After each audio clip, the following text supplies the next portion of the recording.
नमस्कार दोस्तों, स्वागत है आप सभी का घोस्ट स्टोरीज यूट्यूब चैनल में। दोस्तों, यदि आपको हमारी कहानियाँ पसंद आ रही हैं तो इन्हें लाइक करें, शेयर करें और दोस्तों कमेंट करके बताएं आपको हमारी कहानियाँ कैसी लग रही है। दोस्तों, ऐसी ही कहानियों को सुनने के लिए चैनल को भी जरूर सब्सक्राइब करें। चलिए आज की कहानी शुरू करते हैं। संकल्प सिंह अपने माँ बाप के 2 बच्चों में सबसे छोटी संतान था। संकल्प से बड़ी बहन निधि विवाह योग्य हो चुकी थी। संकल्प लगातार प्रतियोगी परीक्षाओं में बैठ रहा था, लेकिन अंतिम चयन नहीं हो पा रहा था। इसलिए निराशा में आकर इस बार सिविल कोर्ट किशनपुर में चौकीदार पद के लिए भर्ती में संकल्प ने आवेदन किया। वह अपने भाग्य को आजमाना चाहता था कि उसके भाग्य में सरकारी नौकरी है भी या नहीं। भाग्य से उसका चयन भी हो गया। एक तरफ जहां मन में सरकारी नौकरी का उत्साह था, तो छोटा पद होने का कष्ट भी था। लेकिन पक्की सरकारी नौकरी आज के बेरोजगारी के दौर में कौन छोड़ता भला। बाबूजी और बड़ी बहने के समझाने पर संकल्प नौकरी ज्वाइन करने रामपुर के लिए रवाना हुआ।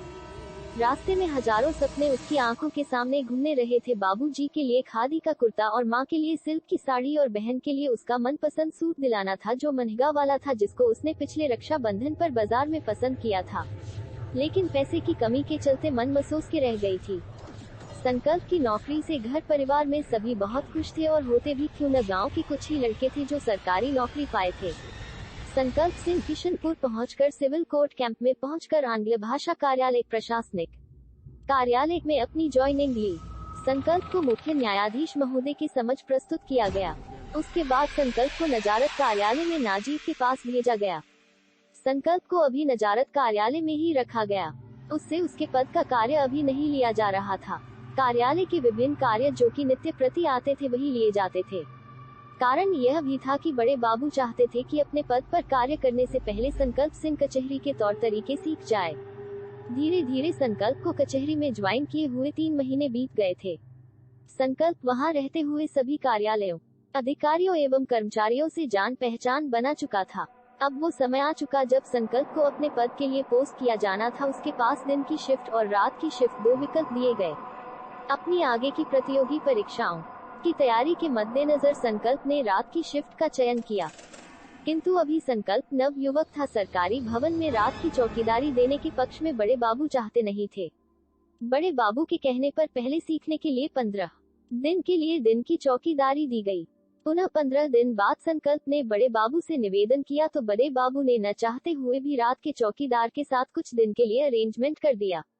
रात का चौकीदार रामखिलावन एक पुराने व्यक्ति थे जो रात में 2 पैग मारकर नौकरी पर आते थे। संकल्प सिंह के साथ रामखिलावन की ड्यूटी साथ में करते हुए अपने जिंदगी के अनुभव शेयर करते, कभी नौकरी के तनाव को तो कभी अपनी निजी समस्याओं को साझा करते और बताते कि किस तरह से दिखते तो आए, लेकिन धीरे धीरे सब ठीक हो गया। रामखिलावन की कुछ बातें संकल्प को हिम्मत देती तो कुछ निराशा देती थी। पूरी रात में दोनों लोग पूरे कोर्ट परिसर का 3 से 4 बार पूरा चक्कर लगाकर पुष्टि करते थे कि कोई दिक्कत नहीं है। हालांकि रात में पुलिस के जवान भी कैंपस में रहते थे, लेकिन उनका कार्य केवल सुरक्षा प्रदान करना था। वे कोर्ट के सामान के प्रति जिम्मेदार नहीं होते थे, तो कोर्ट अपने चौकीदार रखता था। रामखिलावन अकेले ही कई सालों से नौकरी करते आए थे। दादा, आपको डर नहीं लगता है अकेले रात को ड्यूटी करते हुए? संकल्प: अरे बच्चा, डर किस बात का, यहाँ कौन कुछ धरा है जो कोई लूटे आई एक पैगम मार के जहाँ झूम में सुबह हो जाती है, बस हो गई ड्यूटी। तुम पढ़े लिखे वाले हो, तुम्हारे लिए तो और बया है, रात भर तो और ड्यूटी भी करो, न तो कोई गर्लफ्रेंड बना लेना, बतियाते रहना रात भर, आम के आम गुठालियों के दाम। रामखिलावन दोनों ही हंस पड़ते हैं। समय बीतता गया। रामखिलावन का रिटायरमेंट हो गया। अब संकल्प की ड्यूटी अकेले लगने लगी। रामखिलावन के साथ रहकर संकल्प भी मच गया था। उसे अब दिक्कत नहीं होती थी। घर परिवार में भी सब सेट हो गया था। धीरे धीरे ठंड का मौसम आने लगा। रात में अब ठंड होने लगी थी। संकल्प ने नगर पालिका के पड़े लकड़ी के गट्ठे को जलाकर रात भर तापता रहता और पढ़ाई करता। एक दिन रात में कोहरा बहुत पड़ रहा था। पुलिस के जवान अपने अपने कैंप में थे। संकल्प बैठा आग सेंक रहा था कि गेट पर एक बुजुर्ग को खड़े देखा जो काम रहा था। संकल्प ने सोचा कोई गरीब होगा जो ठंड से आग के पास आना चाहता है, तो उसने तुरंत उसके पास गया। क्या है दादा, क्या चाहिए? संकल्प: बाबू साहेब तारीख ले आए रहे। अगली तारीख कब की लगी है? बुजुर्ग: तारीख के लिए दिन में आना चाहिए दादा, रात में सब बंद है यहाँ, कहाँ तारीख पता चलेगी? संकल्प: जी ठीक है बाबूजी। बुजुर्ग: संकल्प के मुंह से जैसे ऐसा सुना, बुर्जुग पीछे घुमा और अपनी लाठी पटकते हुए कोहरे में कहीं गायब हो गया। कुछ दिनों बाद रात में फिर कोहरे के साथ वो बुर्जुग आया और गेट के पास खड़ा हो गया। पूरा शरीर मैले कुचले कपड़ों से ढका था। पूछने पर फिर से वही बात, तारीख बता दो। संकल्प ने पुनः वही जवाब दिया और बुर्जुग फिर से चला गया। ठंड बढ़ती जा रही थी और अब कोहरा अक्सर होने लगा था। एक दिन फिर तीसरी बार वो बुर्जुग आया। क्या हुआ दादा, तुम्हें रात में ही तारीख लेने आना होता है? दिन में आना चाहिए ना। संकल्प: बाबूजी, दिन में आवाज है लेकिन कोई हमारी बात सुनता ही नहीं है। हम चिल्लाते रहते हैं, सबसे पूछते हैं लेकिन कोई बताता ही नहीं कि हमारी तारीख कब लगी है। बुर्जुग आवाज में दर्द के साथ: जड़ा रहा होगा, आइए आग के पास बैठ जाइए। संकल्प: नहीं, आग के पास ना बुलाओ, नहीं तो जा नहीं पाएंगे। घर में बुढ़िया बीमार है, तुम हमारी बात सुन लिए तो हम चले आए तुम्हारे पास पूछने। बुर्जुग: जमीन का मैटर है, काहे बुढ़ापे में हड्डी गला रहे हो दादा? थोड़ी बहुत जा रही है, जाने दो लेकिन सुख से रहो। संकल्प: जमीन का क्या करूंगा बाबूजी, जब बिटिया नहीं रही तो सब जने मिलकर मार डाले हमारी फूल सी बिटिया को। जमीन खेत जो रही सब बेच दिया ताकि इंसाफ दिला सके अपनी बेटी को। बुर्जुग: क्या हुआ आपकी बेटी के साथ? संकल्प: बच्चा हम ब्याह कर दिया, हमारे एक बेटी ही रहे, अपनी जान में हम सब कुछ दिया। खेत बाड़ी जो रही बेच के खूब दहेज दिया, लेकिन दारिंदन का कम लगे और हमारी बेटी को जिंदा जलाकर मार दें सब लोग मिलकर।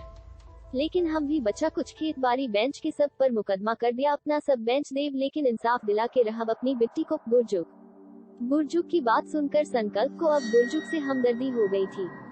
उसने बुर्जुग को समझाया कि दादा परेशान न हो, ये कोर्ट न्याय का मंदिर है, यहाँ सबको न्याय मिलता है। कभी कभी देर हो जाती है लेकिन जरूर मिलता है। बुर्जुग की आंखों में आंसू थे लेकिन संकल्प के समझाने पर आंसू पोंछे।